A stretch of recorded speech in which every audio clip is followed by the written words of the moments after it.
Welcome to பணியும் வாய்ப்பும். Group D எக்ஸாமுக்காக நம்ம ஒரு நியூ சீரிஸ் வந்து பார்க்க போறோம். அதாவது 2022 குரூப் டில ஜிஎஸ் டாபிக்ல என்ன மாதிரிலாம் கொஸ்டின் கேட்டாங்கன்னு சொல்லிட்டு வந்து ஒவ்வொன்றா எடுக்க போறோம். முதல்ல வந்து ஹிஸ்டரி வந்து ஸ்டார்ட் பண்ண போறோம். ஹிஸ்டரியில மொத்தம் 3 தான் இருக்கு. நான் முதல்ல மாடர்ன் ஹிஸ்டரியில இருக்கிற வந்து இம்பார்ட்டன்ட் கொஸ்டின் என்னெல்லாம் கேட்டாங்கன்னு சொல்லி வந்து பார்க்கலாம். இதை முடிச்சதுக்கு அப்புறம் வந்து ஏன்ஷியன், அப்புறம் வந்து மெடிவல். ஒன்ஸ் ஹிஸ்டரி முடிச்சதுக்கு அப்புறம் ஜியாகிரபி, அடுத்து பாலிட்டி, அடுத்து வந்து எக்கானமி. இந்த மாதிரி ஒவ்வொன்றா வந்து நான் அப்லோட் பண்றேன். இப்போ மாடர்ன் ஹிஸ்டரி அப்படின்னாவே வந்து ஃபண்டமெண்டலா இந்த 13 டாபிக் தான் வரும். ஸோ இந்த 13 டாபிக் வந்து ரொம்ப ரொம்ப இம்பார்ட்டன்ட் ஃபார் என்ன குரூப் டி எக்ஸாம்.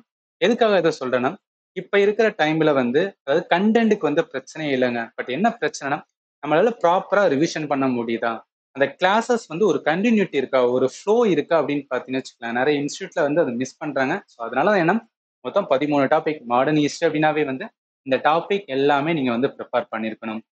சரி, நம்ம கொஸ்டின் வந்து எந்த மாதிரி பார்க்க போறோம்னா, நான் ஜஸ்ட் ரேண்டமெல்லாம் கொஸ்டின்ஸ் வந்து ஒரு 150 கொஸ்டின் அப்படிலாம் கொடுக்க மாட்டேன்.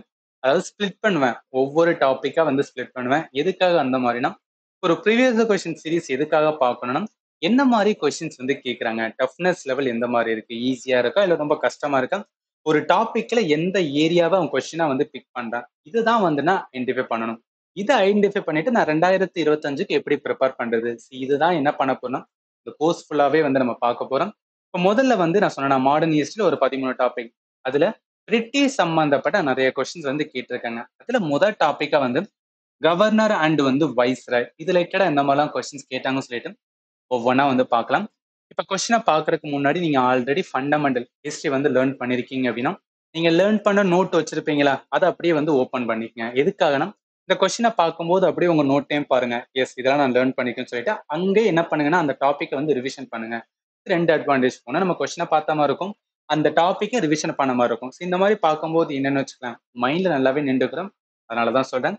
முதல் கொஸ்டின் என்ன சொல்றாங்க, who was the viceroy of British India when the Rowlatt Act was passed? Rowlatt சட்டம் இயற்றப்பட்ட போதும் பிரிட்டிஷ் இந்தியாவின் வைஸ்ராய் யார் அப்படின்னு கேட்டிருந்தாங்க. நான் எல்லா கொஸ்டினுமே எந்த டேட்ல கொஸ்டின் கேட்டாங்கன்னு சொல்லி மென்ஷன் பண்ணிடுவேன். இது எதற்காக அப்படின்னு கேட்டீங்கன்னா, குரூப் டி ப்ரிப்பேர் பண்றீங்கன்னா அதோட கொஸ்டின் மட்டுமே பாருங்க. ஏன்னா இதுவே நிறைய ஷிஃப்ட்ல வந்து கண்டக்ட் பண்ணியிருப்பாங்க. இதை பார்க்கும்போதே உங்களுக்கு வந்து கிளாரிட்டி கிடைச்சிடும். தேவையில்லாத வந்து கொஸ்டின்லாம் பார்த்து டைம் வேஸ்ட் பண்ணாம எந்த எக்ஸாம் ப்ரிப்பேர் பண்றோமோ அதோட கொஸ்டினே மட்டுமே போதும்.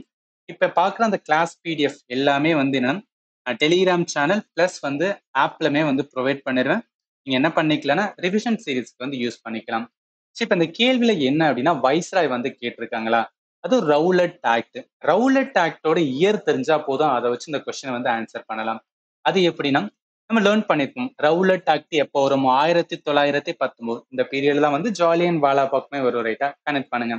அப்ப ரவுலட் ஆக்ட் வரும்போது அதை வச்சு என்ன அப்படின்னு பார்த்தீங்கன்னு வச்சுக்கோங்க, அந்த 1919 தான் என்னன்னா ஒரு ஆக்ட், பிரிட்டிஷோட ஆக்டுமே வந்திருக்கும். அந்த ஆக்ட் பேர் என்ன, கவர்மெண்ட் ஆஃப் இந்தியா ஆக்ட் 1919 அது வரும். அதுக்கு இன்னொரு பேரும் மாண்டகு செம்ஸ்ஃபோர்ட் ரிஃபார்ம் அப்படின்னு சொல்லுவாங்க. ஸோ மாண்டகு மீன்ஸ் வந்து செக்ரட்டரி ஆஃப் ஸ்டேட், அவர் தான் வந்து மாண்டகு. செம்ஸ்ஃபோர்ட் என்பது என்னன்னா அந்த டைம் 1919 இருந்த வைஸ்ராய். அப்ப என்ன வரும், 1919 யாரு வைஸ்ராய் இருந்தா, செம்ஸ்ஃபோர்ட் இருந்திருப்பாரு. அதனால இந்த கொஸ்டினுக்கு ஆன்சர் என்ன வரும், பி தான் வரும். இதெல்லாம் என்ன அப்படின்னு பார்த்தீங்கன்னு வச்சுக்கலாம், நான் கிளாஸ் எடுக்கும்போது உங்களுக்கு நான் சொல்லியிருப்பேன். 1919 என்னன்னா 2 ஈவெண்டா வந்து பிரிப்பாங்க. அதாவது கேரட் அண்ட் வந்து ஸ்டிக் பாலிசி. இது என்ன அப்படின்னு கேட்டீங்கன்னு ஒரு இடியம். அது என்னன்னா கேரட்டை கொடுக்குற மாதிரி கொடுத்து, இந்த பிரிட்டிஷோட ஆக்டை வந்து கொடுக்குற மாதிரி கொடுத்து, இதை இந்தியாவுக்கு ஹெல்ப் பண்ற மாதிரி ஹெல்ப் பண்ணி, பின்னாடி என்ன வச்சிருப்பான்னா ஸ்டிக்கை கொடுத்துருப்பான். அந்த ஸ்டிக்கை தான் எதை சொல்லுவாங்கன்னா அந்த ரவுலட் ஆக்ட். ஒரு சைடு வந்து ஒரு ஆக்டை கொடுக்குற, அது நிறைய ப்ரொவிஷன்ஸ் வந்து இந்தியாவுக்கு நல்லதா இருக்கு. At the same time Rowlatt ஆக்ட்ல எங்களோட ஃப்ரீடமை நீ வந்து என்ன பண்ணா ரெஸ்ட்ரிக்ட் பண்ற. அதனால என்ன சொல்லுவாங்கன்னா இது கேரட் அண்ட் ஸ்டிக் அப்படின்னு சொல்லிட்டு ஒரு இடியோமோட வந்து கனெக்ட் பண்ணி சொல்லுவாங்க. ஞாபகத்துல வச்சுக்கலாம். சரி, அடுத்து போவாங்க. ரெண்டாவது பாருங்களேன், இதுல என்ன, who is considered father of local self government in India? இந்தியாவின் கிராம உள்ளாட்சியின் தந்தை என கருதப்படுவர் யார் அப்படின்னு கேட்டிருக்குங்க. இது எல்லாமே என்னன்னா சில இம்பார்ட்டன்ட் வந்துன்னா பிரிட்டிஷ் வைஸ்ராய் வந்து இருப்பாங்க. அதுல ரொம்ப இம்பார்ட்டன்ட் யாரை சொல்லுவேன்னா ரிப்பனை தான் சொல்லுவாங்க. ஏன்னா மிச்ச வைஸ்ராயை விட இந்த ஒரே வைஸ்ராய் தான் வந்து நல்லவர் அப்படின்னு வந்து சொல்லுவாங்க. ஏன்னா இவர் பீரியட்ல தான் என்னென்ன பண்ணியிருக்காரு பாருங்களேன். வெர்னாகுலர் பிரஸ் ஆக்டை வந்து ரிப்பீல் பண்ணியிருப்பாரு. வெர்னாகுலர் பிரஸ் ஆக்ட்னா வட்டார மொழி வந்து பத்திரிகை சட்டம் சொல்றது. வட்டார மொழி நம்ம ரீஜனல் லாங்குவேஜ்ல இருக்கிற ஏதாவது வந்து ஒரு பிரஸ், ஒரு பத்திரிக்கை வரும். அந்த பத்திரிக்கை வந்து சில ரெஸ்ட்ரிக்ஷன் வச்சிருப்பாங்க. அத வந்து என்னன்னா, கம்ப்ளீட்டா என்ன பண்ணிருப்பாரு, அத ரத்து செஞ்சிருப்பாரு. Local self government. அதனால father of local self government சொல்லுவாங்க. அதே மாரி இல்பர்ட் பில் கான்ட்ரோவர்சி. ஆக்சுவலி இந்த பில்லு படி என்ன, இந்தியன் சர்ச்சுக்கு வந்து ஈக்குவல் ரைட்ஸ் வந்து குடுக்கறதுக்காக வந்து கொண்டு வந்திருப்பாங்க. பட் என்ன இருக்கும் அப்படின்னு பாத்தீங்கன்னு வச்சுக்கோங்களேன், அந்த டைம் வந்து அக்செப்ட் பண்ண மாட்டாங்க. ஆனா இவரு நல்லது பண்றதுக்காக தான் கொண்டு வந்திருப்பாரு. அதனால என்ன சொல்லுவாங்கன்னா, இவரோட பீரியட்ல ரொம்ப இம்பார்ட்டன்ட் வந்து என்னன்னா, நல்லது நடந்திருக்கும். அதனால என்ன, father of the local self government யாருன்னா, லார்ட் ரிப்பன். ஆப்ஷன் பி தான் வரும். நான் கிளாஸ் எடுக்கும்போது என்ன கொடுத்திருந்தாலும் அந்த ஸ்லைட இந்த இடத்துல அட்டாச் பண்ணியிருக்கேன். ஏன்னா என்னோட வே ஆஃப் கிளாஸஸ் வந்து எப்படி இருக்கு அப்படின்னு உங்களுக்கு தெரிஞ்சுக்கணுமா, அதுக்காக தான். சரி, போமா. நெக்ஸ்ட் வாங்க. Who among the following was an last viceroy in India அப்படின்னு இருக்கா. ஸோ கடைசி வைஸ்ராய் இதெல்லாமே என்ன, இந்த குரோனாலஜி ஆர்டர் பார்க்கும்போது உங்களால வந்து ஈஸியா கனெக்ட் பண்ண முடியும். யார் வருவா, 1947 ஒரு ஆக்ட் கொண்டு வருவாங்க. அந்த ஆக்டோட ஹெட் யாரா இருக்குன்னா மவுண்ட் பேட்டன். இந்த மவுண்ட் பேட்டன் பிளான் இல்ல பார்ட்டிஷன் பிளான் இதெல்லாமே வந்து அந்த பீரியட்ல நடக்கிற வந்து ஈவெண்ட். அப்ப அந்த டைம்ல யாரு ஃபைனல் வைஸ்ராய்னா மவுண்ட் பேட்டன். ஆப்ஷன் பி தான்.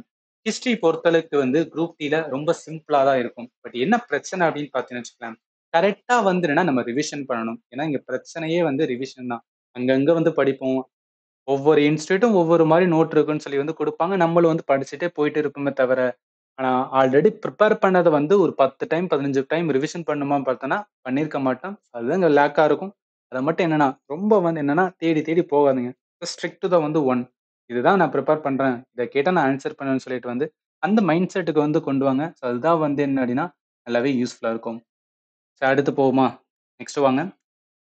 அவ்வளதான். ஆக்சுவலி என்னன்னா, இந்த டாபிக் வைஸ்ராய்லருந்து அவ்வளதான் கொஸ்டின் கேட்டிருக்காங்க. ஏன்னா நம்ம மாடர்ன் ஹிஸ்டரி சப் டாபிக் வந்து பார்த்துட்டு இருக்கோம். நெக்ஸ்ட் பார்த்தோம்னா, பிரிட்டிஷோட ஆக்ட் அண்ட் வந்து பாலிசி வந்து பார்க்கலாம். இப்ப என்ன பண்ணணும்? இந்த டாபிக் நீங்க பிரிப்பேர் பண்ண நோட் என்னன்னா ஓப்பன் பண்ணுங்க.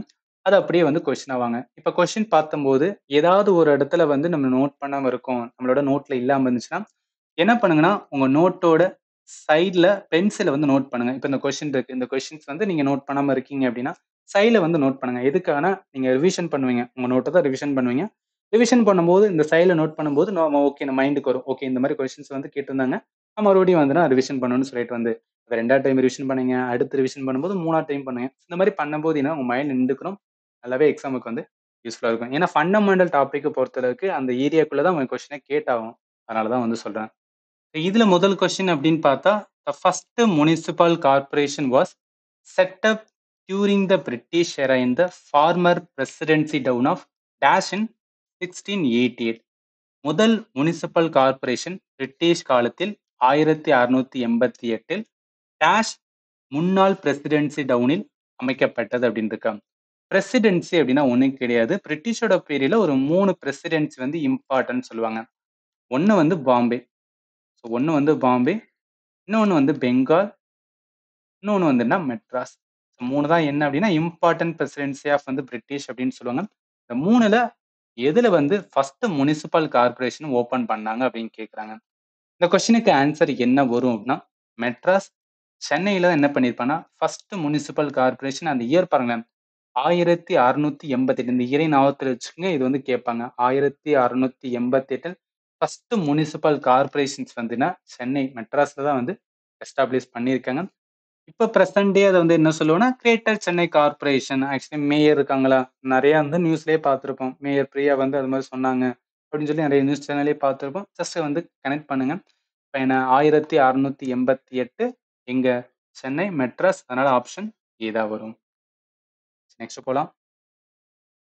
அடுத்து Jawaharlal Nehru classified which one of the following act as new charter of வந்து ஸ்லேவரி. ஜவஹர்லால் நேரு பின்வரும் எந்த சட்டத்தை அடிமைத்தனத்தின் புதிய சாசனம் என்று வகைப்படுத்தினார் அப்படின்னு வந்து சொல்றாரு. இதெல்லாம் என்ன அப்படின்னு பார்த்தீங்கன்னா, பிரிட்டிஷோட ஆக்ட் இருக்கா, அதாவது என்ன ரெகுலேட்டிங் ஆக்ட் 1773 இருந்து 1947 இந்தியாவோட இண்டிபெண்டன்ஸ் ஆக்ட் இருக்கு பார்த்தீங்களா, இந்த எல்லா ஆக்டோட இம்பார்ட்டன்ட் ஃபீச்சர்ஸ் எல்லாமே நம்ம லேர்ன் பண்ணியிருக்கணும். நான் ப்ராப்பரா உங்களுக்கு வந்து நான் டீச் பண்ணியிருப்பேன். இப்ப எந்த ஆக்ட வந்து அவர் சொல்லுவார்ன்னு வச்சுக்கோங்களேன், நல்லா கவனிங்களேன். கவர்மெண்ட் ஆஃப் இந்தியா ஆக்ட் 1935 தான் வந்து சார்ட்டர் ஆஃப் ஸ்லேவரின்னு சொல்லிட்டு வந்து ஜவஹர்லால் நேரு வந்து சொல்லுவாரு. ஏன் இத சொல்றாருன்னா, அதாவது 1935 பீரியட்லாம் வந்து இந்தியாவோட இண்டிபெண்டன்ஸ் மூவ்மெண்டோட பீக் பீரியட்ல இருக்கும். அந்த டைம்லயும் என்னன்னா, பிரிட்டிஷ் வந்து ஸ்டில் என்ன சொல்லுவாங்கன்னா, இந்த ஆக்ட் படி இன்னமும் இந்தியா வந்து பிரிட்டிஷ் கீழ தான். அப்படியே சொல்லிட்டே இருப்பானுங்க. அது பிடிக்காம இவர் கடுப்பாயி என்ன சொல்லுவாருன்னா, ஏன்னா நாங்க வந்து ஃப்ரீடம் கேட்குறோம். இன்னும் நீ சொன்னதையே சொல்லிக்கிட்டு இருக்கேன்னா, அப்ப எங்கள பார்த்தா எப்புட்றா தெரியுது? அந்த மாரி தான் அவரு வந்து கேட்டிருப்பாரு. அதனால தான் இந்த ஆக்ட்ட அவரு சார்ட்டர் ஆஃப் வந்து ஸ்லேவரி அப்படின்னு சொல்லுவாரு. அதனால என்ன வரும்? Government of India 1935 option C வரும். அடுத்து போலாம். 3rd question. Which commission was formed by the Government of India to investigate the Jallian Wala Bagh incident of 1919? Actually 1919ல 2 ஈவென்ட் இருக்கும். ஒண்ணு ஜாலியன் வாலாபாக், இன்னொன்னு ரவுலட் ஆக்ட். இது 2யும் மெர்ஜ் பண்ணி தான் இந்த இன்சிடென்ட்ட மெர்ஜ் பண்ணி தான் என்னன்னா, காந்திஜி என்ன ஸ்டார்ட் பண்ணும்னா, என்சிஎம் வந்து ஸ்டார்ட் பண்ணுவாரு. நான் கோஆப்பரேஷன் மூவ்மெண்ட் வந்து ஸ்டார்ட் பண்ணுவாரு. இது எல்லாமே ஒரு ஃப்ளோவா வந்து நம்ம லேர்ன் பண்ணியிருக்கணும். சரி, இப்ப இந்த ஜாலியன் வாலாபாக் இன்சிடென்ட் வந்து என்ன பஞ்சாப்ல நடந்துரும். இது நடந்தோடனே வந்து ஒரு கமிஷன் வந்து செட் பண்ணுவாங்க. அந்த கமிஷனோட பேர் வந்து கண்டர் கமிஷன் அப்படின்னு வந்து சொல்லுவாங்க. இப்ப இங்க நான் குடுத்திருக்கேன் பார்த்தீங்களா? இது வந்து என்னன்னா, காந்தி அப்படின்னு சொல்லிட்டு வந்து ஒரு மூவி இருக்கும். அதாவது ஒரு இங்கிலீஷ் மூவி தான். ஆஸ்கர் கூட வந்து வின் பண்ணியிருப்பாங்க. உங்களுக்கு டைம் இருக்கு அப்படின்னா, இந்த மூவிய வந்து வாட்ச் பண்ணுங்க. ஏன்னா, என்டையர் நம்ம இந்தியன் ஃப்ரீடம் மூவ்மெண்டோட ஸ்ட்ரகிள் எந்த மாரி இருக்குன்னு சொல்லிட்டு, இந்த மூவில ரொம்ப ப்ராப்பரா, அக்யூரேட்டா வந்து காமிச்சிருப்பாங்க. ஸோ, அதனால சொல்றேன். எதுக்காகன்னா, இந்த நம்ம சினிமாவோட ஏதாவது வந்து கனெக்ட் பண்ணணும்னு வச்சுக்கோங்களேன், அந்த மைண்ட்ல நல்லாவே நின்டுக்கும். எக்ஸாமுக்கு நல்லாவே யூஸ்ஃபுல்லா இருக்கும். ஸோ, அதனால தான் வந்து சொல்றேன். அந்த மூவில இருந்த ஒரு சீன தான் இதெல்லாம் கிராப் பண்ணி வந்து குடுத்துருக்கேன். சரி. அந்த கொஸ்டினுக்கு ஆன்சர் என்ன? அண்டர் கமிஷன்ஸ் ஞாபகத்துல வச்சுக்கலாம். ஈவன் அந்த மூவிலே வந்து காமிப்பாங்க. ஒன்ஸ் இது நடந்ததுக்கு அப்புறம் வந்து ஒரு கமிஷன் செட் பண்ணாங்க. இந்த கமிஷனோட ஹெட் யாரா இருப்பார்னா ஹண்டர் இருப்பாரு. அதனால அந்த கமிஷன் பேர் வந்து அண்டர் கமிஷன் அப்படின்னு வந்து சொல்லுவாங்க. அடுத்து போலாம். 4th question. By which of the following law was the East India Company liquidated and British Indian territory ruled in the name of British queen? பின்வரும் எந்த சட்டத்தின் மூலம் கிழக்கிந்திய கம்பெனி கலைக்கப்பட்டது மற்றும் பிரிட்டிஷ் இந்திய பகுதிகள் பிரிட்டிஷ் ராணியின் பெயரில் ஆளப்பட்டது அப்படின்னு சொல்றாங்க. இதெல்லாம் ரொம்ப ஈஸியான கொஸ்டின் தான். டஃப் கொஸ்டின் நான் சொல்லவே மாட்டேன். எதுக்காகனா நம்ம ப்ராப்பரா வந்து லேர்ன் பண்ணியிருக்கணும். இப்போ கொஸ்டின் கேட்டெல்லாம் பாருங்களேன். எல்லாமே வந்து அந்த பிரிட்டிஷ் ஆக்டோட பேசிக் ப்ரொவிஷன்ஸ் வச்சு தான் வந்து கொஸ்டினா கேட்குறாங்க. ஜஸ்ட் வந்து ரொம்ப பண்ணுங்க. இப்ப இந்த கொஸ்டினுக்கு ஆன்சர் என்ன வரும்னா, நல்லா கவனிங்க. அதாவது 1858ல வந்து என்ன ரிவோல்ட் நடக்குமா? அப்பதான் ஒரு சேஞ்சஸ் வரும். அது முன்னாடி வரைக்கும் கம்பெனி தான் வந்துருன்னா, ஈஸ்ட் இந்தியா கம்பெனி தான் என்ன பண்ணியிருப்பான்னா, ரூல் பண்ணிட்டு இருந்திருப்பாங்க. ஒன்ஸ் அந்த ரிவோல்ட் வந்ததுக்கு அப்புறம் என்னன்னா, டைரக்ட் கிரவுண்ட் ரூல் வந்து நம்ம இந்தியாவுக்கு வந்து வரும். அப்ப என்ன, அந்த டைம் ஒரு ஆக்ட் கொண்டு வந்திருப்பாங்க. அந்த ஆக்ட்டோட பேரு கவர்ன்மென்ட் ஆஃப் இந்தியா ஆக்ட் 1858. அந்த ஆக்ட் படி என்ன, ஈஸ்ட் இந்தியா கம்பெனி நாங்க அபாலிஷன் பண்றோம். ரைட் என்ன டைரக்ட் வந்து கிரவுன் ரூல். பிரிட்டிஷ் கிரவுனோட டைரக்ட் ரூல் வரும். அதுல தான் வந்து ஃபர்ஸ்ட் வைஸ்ராய் அப்படின்னு சொல்லுவாங்க. ஃபர்ஸ்ட் வைஸ்ராய் யாருன்னா லார்டு வந்து கேனிங். இதெல்லாம் என்ன எதுக்காக சொல்ல வரேன்னா, ஜஸ்ட் ஒரு ஆர்டரா வந்து ஞாபகத்துல வச்சுங்க. அதனால தான் சொல்றேன். இந்த கொஸ்டினுக்கு ஆன்சர் என்ன வரும்? Government of India 1858. அதனால இந்த கொஸ்டினுக்கு ஆன்சர் இதா வரும். சரி, அடுத்து போலாம். அவ்வளவுதான். இந்த டாபிக்ல அவ்வளவுதான் கொஸ்டின் கேட்டுக்கங்க. அடுத்து வாங்க. பிரிட்டிஷ் ரூலோட எக்ஸ்பான்ஷன் சம்பந்தப்பட்ட சில கொஸ்டின்ஸ் இருக்கும். அதை வந்து பார்க்கலாம். The Industrial Revolution in Britain had given a tough competition to the handicraft industry in India. பிரிட்டனின் தொழில் புரட்சி இந்தியாவில் கைவினை தொழில்களுக்கு கடுமையான போட்டியை வந்து கொடுத்தது. ரீசனை வந்து கேட்டிருக்காங்க. இப்ப இண்டஸ்ட்ரியல் ரெவல்யூஷன் அப்படின்னு சொன்னாவே என்ன, மிஷின்ஸ் வந்து உள்ள வருது ரைட்டா. இண்டஸ்ட்ரி வந்து ஃபார்ம் பண்றாங்க. அப்ப இண்டஸ்ட்ரி மூலம் என்ன பண்ணுவேன்னா மாஸ் ப்ரொடியூஸ் பண்ணுவாங்க. ஸோ மாஸ் லெவல் வந்து ப்ரொடக்ஷன்ஸ் வந்து நடக்கும். இப்போ மாஸ் லெவல் ப்ரொடக்ஷன் நடக்கும்போது என்ன ஆகும்னா, ஒவ்வொன்னோட வேல்யூ வந்து ஹையா இருக்கும். At the same time price வந்து என்ன ஆரம்பிச்சுன்னா ரொம்ப லோவாகும். ஏன்னா மாஸ் லெவல் ப்ரொடக்ஷன் இருக்கும்போது பிரைஸ் வந்து லோவா ஆரம்பிக்கும். ஏன்னா எவ்ரிதிங் என்ன அந்த காஸ்ட் ஆஃப் ப்ரொடக்ஷன் வச்சு தான் என்ன பண்ணுவாங்கன்னா, அந்த பிரைஸ வந்து டிட்டர்மைன் பண்ணுவாங்க. அதனால என்ன ஆகும்னா, நம்ம இந்தியால இருக்கிற கேண்டிகிராஃப்ட் இண்டஸ்ட்ரிய விட அவங்க இண்டஸ்ட்ரியல் ரெவல்யூஷன் என்ன ஆகும்னா low cost better quality product என்ன அந்த மிஷின்ஸ் வந்து ப்ரொடியூஸ் பண்ணும். இதனால தான் டஃப் காம்படிஷன் வந்து வர ஆரம்பிக்கும். ஆனா இந்த கொஸ்டினுக்கு ஆன்சர் வந்து சி தான் வரும். ஸோ இதெல்லாம் என்ன அப்படின்னா, நமக்கு பேசிக்காவே தெரியும். லாஜிக்காவும் உங்களால ஆன்சர் பண்ண முடியும். இந்த மாதிரிலாம் கொஸ்டின்ஸ் வந்து கேட்டிருக்காங்க. அதனால இந்த இடத்துல நான் மென்ஷன் பண்ணியிருக்கேன். ஈவன் கிளாஸ் எடுக்கும்போது சொல்லியிருப்பேன். டெக்ஸ்டைல் இண்டஸ்ட்ரி இந்தியால இந்த மாதிரிலாம் இருந்தது அப்படின்னு சொல்லியிருப்பேன். அதாவது ஏன்ஷியன்ட் பீரியட்ல என்ன சொல்லுவாங்க, கோல்டன் எரா அப்படின்னு சொல்லுவாங்க. ஏன்னா இந்தியா ஃபார் என்ன அப்படின்னா ஃபேப்ரிக்ஸாக தான் சொல்லுவாங்க. பட் ஒன்ஸ் எப்போ வந்து என்னன்னா பிரிட்டிஷ் உள்ள வராங்களோ, வந்தா என்ன பண்ணிடும்னா, நம்ம இந்தியன் டெக்ஸ்டைலுக்கு அந்த அளவுலாம் சப்போர்ட்டே பண்ண மாட்டாங்க. அவங்களோட மைண்ட் செட் என்ன இருக்குன்னு வச்சுக்கோங்களேன், இங்க இருக்கிற பொருள் எல்லாத்தையும் ரா மெட்டீரியல் எல்லாத்தையும் கொண்டு போயிட்டு, அங்க பிரிட்டன்ல வந்து என்னன்னா, அந்த மாஸ் புரொடக்ஷன் பண்ணி இந்தியால வந்து விக்கிறது. அதன் மூலம் அவங்க வந்து காசு சம்பாரிக்கிறது. இதுதான் ஐடியாவா இருக்கும். ஸோ அதனால என்னன்னா, நம்ம இந்தியன் டெக்ஸ்டைல் நம்மளோட இண்டிஜினியஸ் டெக்ஸ்டைல் யாருமே வந்து ப்ரொமோட் பண்ண மாட்டாங்க. எந்த பீரியட்னா பிரிட்டிஷோட பீரியட்ல. லேட்டர் என்ன ஆகும் அப்படின்னா அந்த ஃபர்ஸ்ட் மாடர்ன் காட்டன் மில் வந்து மும்பைல வந்து செட் பண்ணுவாங்க, சிவங்கூர் பண்ணாங்க. எதுக்காக சொல்லணும், இந்த ஓவர்லைன் இண்டஸ்ட்ரி வந்து எந்த மாதிரி டெக்ஸ்டைல் இண்டஸ்ட்ரி எந்த மாதிரி இருந்துச்சு அப்படின்னு வந்து இந்த இடத்துல சொல்லியிருக்கேன். ஸோ அதனால இந்த கொஸ்டினுக்கு ஆன்சர் வந்து இதா வரும். நெக்ஸ்ட் போலாமா? அடுத்து second question. The British introduced the concept of dash in 1850, which significantly influenced the structure of the Indian economy. ஆங்கிலேயர்கள் 1850 டேஷ் என்ற கருத்தை அறிமுகப்படுத்தினர். இது இந்தியாவின் பொருளாதாரத்தின் கட்டமைப்பில் குறிப்பிடத்தக்க தாக்கத்தை ஏற்படுத்தியது அப்படின்னு சொல்றாங்க. இன்னும் கிடையாது, 1850 அப்படின்னு வந்தாவே அவங்க என்ன இன்ட்ரோடியூஸ் பண்ணிருப்பாங்கன்னா ரயில்வே வந்து உள்ள கொண்டு வந்திருப்பானுங்க. ஸோ 1853 ஃபர்ஸ்ட் ட்ரெயின் எங்க அப்படின்னு பார்த்தீங்கன்னா பாம்பே டு தனே அப்படின்னு சொல்லுவாங்க. 34 கிலோமீட்டர் இருக்கும். இதுல தான் வந்து ஃபர்ஸ்ட் டைம் வந்து ட்ரெயின் வந்து போயிருக்கும். 1853 இயரை வந்து ஞாபகத்துல வச்சுக்கோங்க. இதுவும் எக்ஸாம்ல வந்து கேட்பாங்க. பாம்பே டு தனே 34 கிலோமீட்டர் வந்து டிஸ்டன்ஸ். அப்ப அந்த பீரியட்ல ரயில்வே வந்ததுனால என்ன பண்ண முடியும்னா, அவங்களால ஈஸியா வந்து என்னன்னா, இங்க இருக்கிற பொருள் எல்லாத்தையும் வந்து டக்கு டக்குன்னு வந்து என்ன அந்த ரயில்வே மூலம் வந்து அவங்க நாட்டுக்கு ஈஸியா வந்து என்னன்னா கொண்டு போவானுங்க. ஸோ இதுதான் என்ன அப்படின்னா, அந்த இந்தியன் எக்கானமி ரொம்ப சுரண்டப்பட்ட டைம் பீரியட் எதுல இருந்து அப்படின்னா, 1850க்கு அப்புறம் தான் சொல்லுவாங்க. ஏன்னா ஈஸி டிரான்ஸ்போர்ட் இருக்கு. டக்கு டக்குன்னு என்ன பண்ணிடலாம்னா, அவங்களுக்கு தேவையானது எல்லாத்தையும் வந்து கொண்டு போயிடலாம். ரைட்டா? அதனால இந்த கொஸ்டினுக்கு ஆன்சர் வந்து சி தான் வரும். நெக்ஸ்ட் போலாம். தேர்ட் பாருங்களேன். Which incident intensified British control over இந்தியாவோட ஃபாரின் ட்ரேட் அப்படின்னு சொல்றாங்களா? ஆக்சுவலி இது வந்து என்ன சொன்னா நம்ம ஹிஸ்டரி நம்ம மாடர்ன் ஹிஸ்டரியோட சம்பந்தப்பட்டது கிடையாது. வேர்ல்டு ஹிஸ்டரியோட சம்பந்தப்பட்டது. அது என்ன வேர்ல்டு ஹிஸ்டரி அப்படின்னு கேட்டீங்கன்னு வச்சுக்கலாம். 1869 பிரிட்டிஷ் வந்து சூயிஸ் கனலை வந்து என்ன ஓப்பன் பண்ணியிருப்பாங்க. ஸோ சூயிஸ் கனல் எங்க இருக்குன்னா கரெக்டா பார்த்தீங்கன்னா இந்த எகிப்து இந்த லைன்ல வரும். இந்த ரெட் சீல வந்து வரும். இந்த சூயிஸ் கனல் திறந்தனால என்ன ஆகும்னா, முதல்ல இந்த இது ஓப்பன் ஆகுற வரைக்கும் அவங்க ஏதாவது வந்து ஒரு ட்ரேட் இந்தியா கூட வந்து ட்ரேடு பண்ணணும்னா எப்படி வருவாங்கன்னா, அங்க இருந்து என்ன இந்த மாதிரி தான் வரணும். ஆப்பிரிக்கா, கேப் ஆஃப் வந்து குட் ஹோப் இங்க இருந்து வந்து தான் வந்து போகணும். எப்ப இத ஓப்பன் பண்ணாங்க? இவங்க ஓப்பன் பண்ணதுக்கு ரீசனே என்னன்னா, இந்தியால இருக்க பொருள் எல்லாத்தையும் என்னன்னா கொண்டு போறதுக்காக தான் ஓப்பன் பண்ணியிருப்பானுங்க. அதனால இது ஓப்பன் பண்ணதுக்கு அப்புறம் என்னன்னா, ஃபாஸ்டர் வந்து இம்போர்ட். இம்போர்ட் மீன்ஸ் என்ன? இந்தியாவுல இருக்கிற வந்து என்னலாம் வந்து ப்ராடக்ட் இருக்கோ, இந்த மாரி இந்தியாவோட செல்வங்கள் எல்லாத்தையும் எடுத்து கொண்டு போய் எங்க கொண்டு போவாங்கன்னா, அவங்க நாட்டுக்கு வந்து கொண்டு போவானுங்க. இங்க இருந்து கொண்டு போய் அவங்க கொண்டு போவாய்ங்க. கொண்டு போயிட்டு அங்க வந்து என்ன ப்ரொடியூஸ் பண்ணுவானுங்க. ப்ரொடக்ஷன்ஸ் வந்து பண்ணுவாய்ங்க. மாஸ் ப்ரொடக்ஷன் பண்ணி என்னன்னா, மறுபடியும் இந்தியாவுக்கு கொண்டு வந்து என்ன சீப்பா வந்து விப்பானுங்க. ஸோ இதான் என்ன அப்படின்னு பார்த்தீங்கன்னு வச்சுக்கலாம், அவங்களோட மெயின் எய்மா இருக்கும். இப்ப ஜர்னி வந்து என்ன ஆகுதுன்னா, அந்த டைம் வந்து கம்மியாகுது. அதன் மூலம் என்ன டிரான்ஸ்போர்ட்டேஷன் காஸ்ட். இந்த டிரான்ஸ்போர்ட்டேஷன் காஸ்ட்ட வச்சு தானே என்ன இங்க இருக்கிற பொருளோட விலைய தீர்மானிப்பாங்க.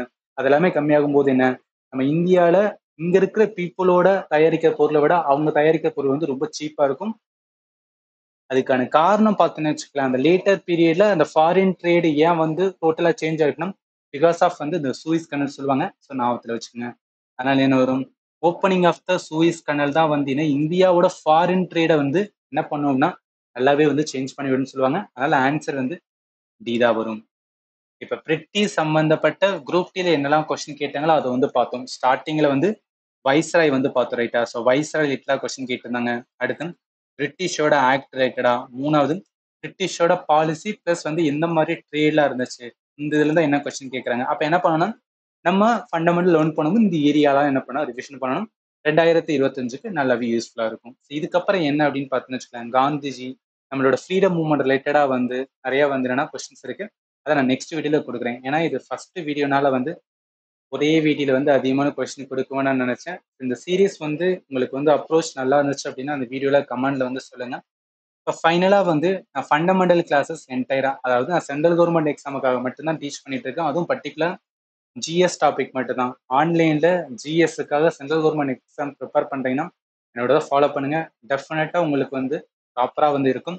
நான் எல்லாமே ஆப்பு பிளஸ் வந்து வெப்சைட்ல தான் வந்து இந்த கோர்ஸ் வந்து நான் ப்ரொவைட் பண்ணிட்டு இருக்கேன். Complete GS, history, geography, polity, economy, science, ஸ்ட்ராட்டஜிக்கு, computer and current affair. Current affair மட்டும் இப்போ எடுக்கல.